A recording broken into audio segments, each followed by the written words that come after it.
everybody. Once again, it's Mystic Raven on ESO Daily on the PS4, and today we're going to be discussing the Nightblade Combustion build. Now, it's very important that everybody just kind of gets out of their head what goes on typically with Nightblades and their DPS. This is a DPS build, but it's going to be a little different compared to what most players are used to. And we're going to get right into this.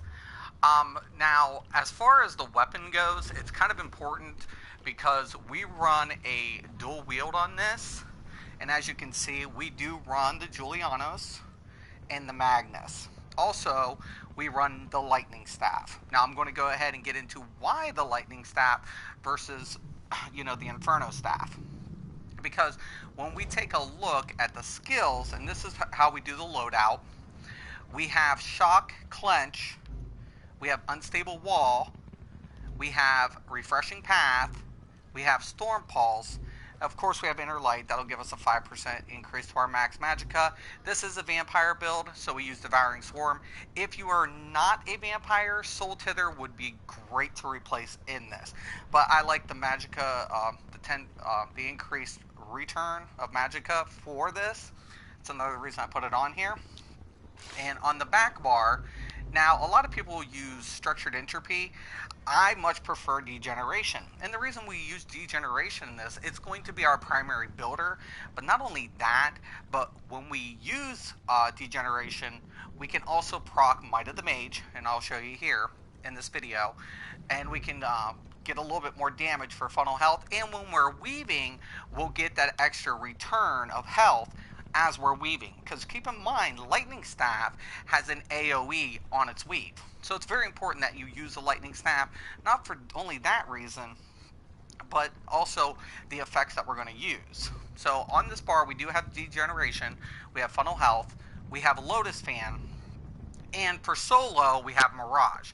Now, if you're running this build in a dungeon, you would replace Mirage with Impale. Once again, Inner Light, and of course, we have the Shooting Star. Now, when we look at the passive abilities, and we're going to go into the dual wield here, it's very important that we have two aspects here. We have Ruffian, and we have Twin Blade and Burst. Now, keep in mind, this is a magicka build, but Ruffian is very important because we get a 15% damage bonus when attacking a stun, immobilized, disoriented, or silenced enemy. Well, when they become unbalanced, they become disoriented.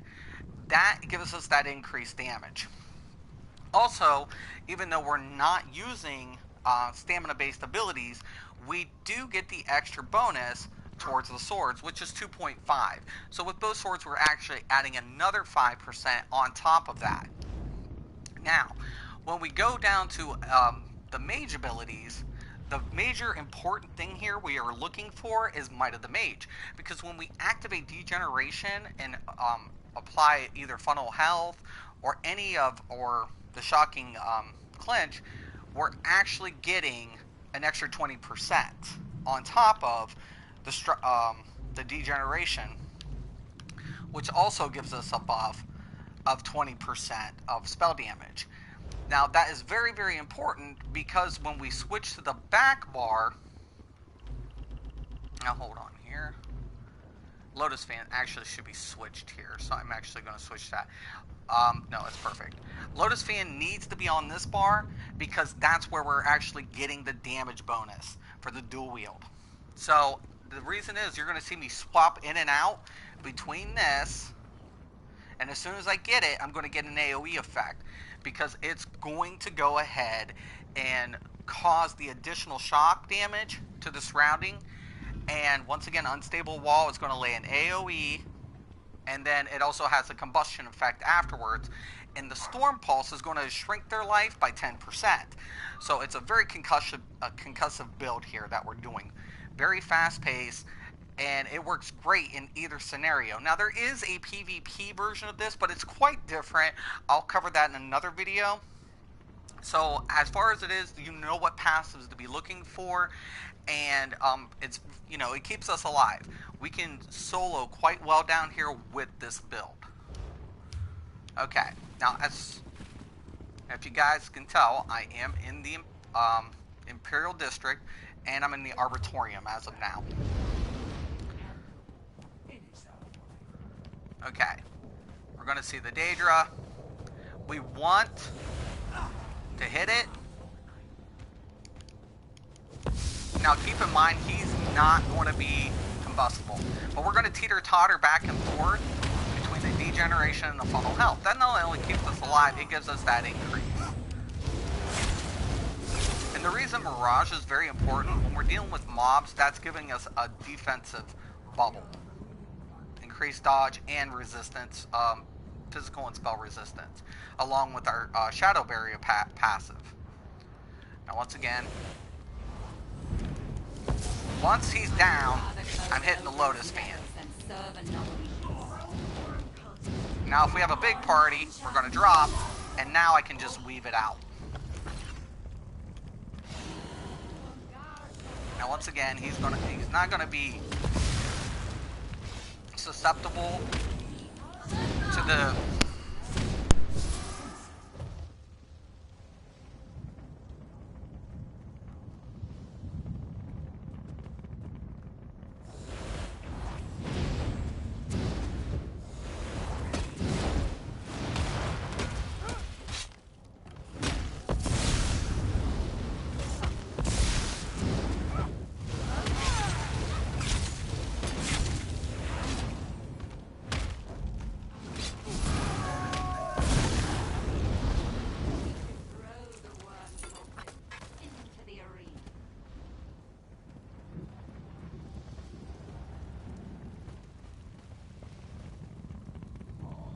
Okay, sorry about the interruption, people. But as you guys can see, what we're doing here, we definitely want to keep this up at all times. Now, once I'm in range, I can bring his life down, and it's just making it faster to kill him. And it works in PvP too, so you can actually use this quite well. And as soon as he goes down, we're going to hop on him.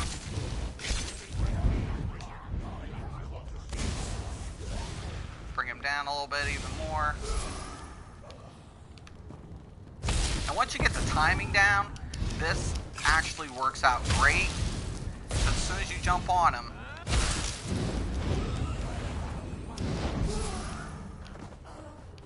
now keep in mind this is not typically a normal burst build, so I don't want people thinking it is. Now once I jump on him, I want to shrink his life. I already have degeneration on, so anything I'm weaving, I have an increased chance to gain life. But with this build, we have a high-end survivability.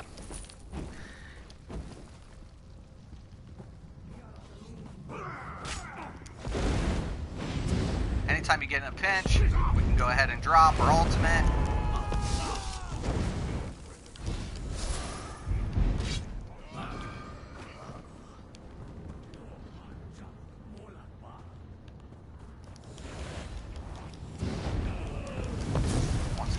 Throw it up, shrink it,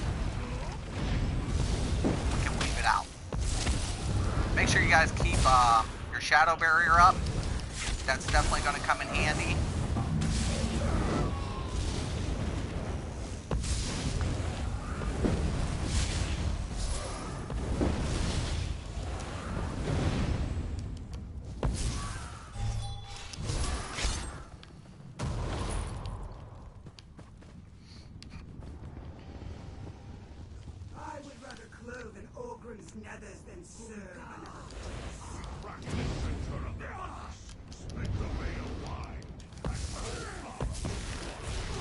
Coming in. Now, in a scenario like this, we know we might get rooted or stunned, so Bats is definitely coming in handy. Once again, if you don't have Bats, Soul Tither is a great alternative for this build.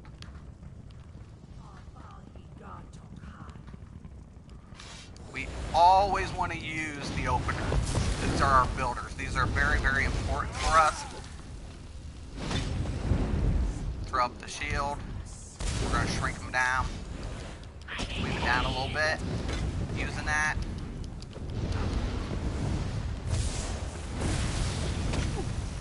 And as you can see, once we have ability up, or the degeneration, we can actually get life for just our weaving abilities.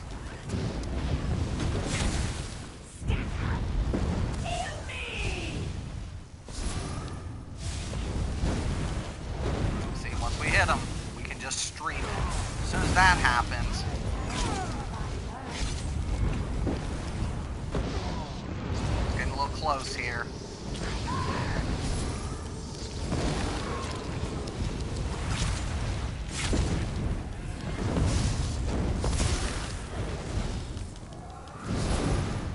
There we go.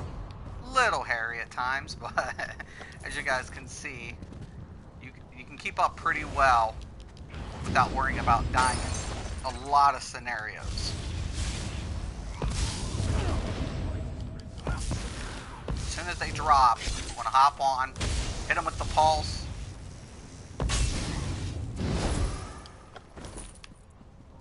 And the combination works out really well, as you guys can see here. And this is the Combustion build, so it doesn't have a lot of what most Nightblades are used to having. Since we are in the districts, we don't really worry about assassination builds or other burst builds.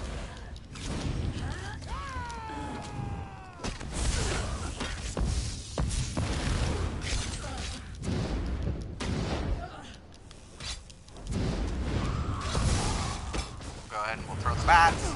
Give us a little breather.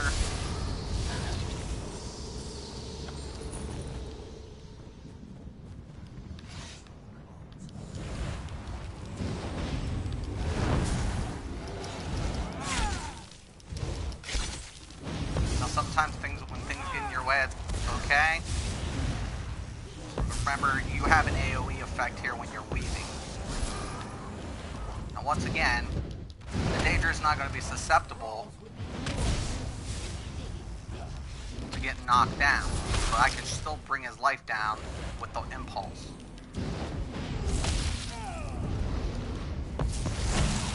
Move in.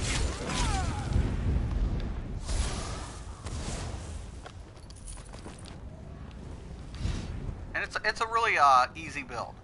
Not a lot, but the passives are very, very important. So keep that in mind when you're running this build. If you do not have the passives unlocked, it's imperative that you get those unlocked right away.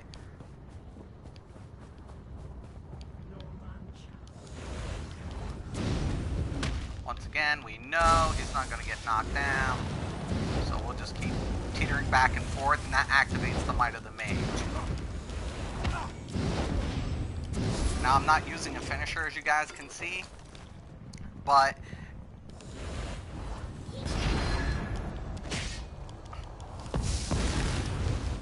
jump on him, pressuring his life. Now we can weave him out a little bit. Block.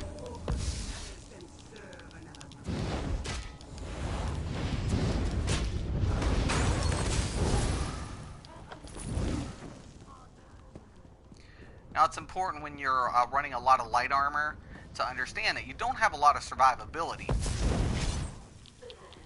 Now since we know we have a Nightblade and they're going to do a stun, really kind of want to pull in the bats here, guys. Or the Soul Tither if you don't have it. That's going to lay down that nice AoE for you guys, giving you guys a little bit more survivability. So there it is. As you guys can see now, like I said, if you're not soloing, you definitely want to take Mirage, and you're definitely going to go put Impale on. So when you make that jump, you can go ahead and hit the Impale. Like I said, there is a PvP version of this. I will cover that in another video. I do hope you like the build. If you have any questions or comments, post below. If you like the video, you want to subscribe, please do. I do always want to thank you for your time in watching the videos. And once again, and always, have a nice day.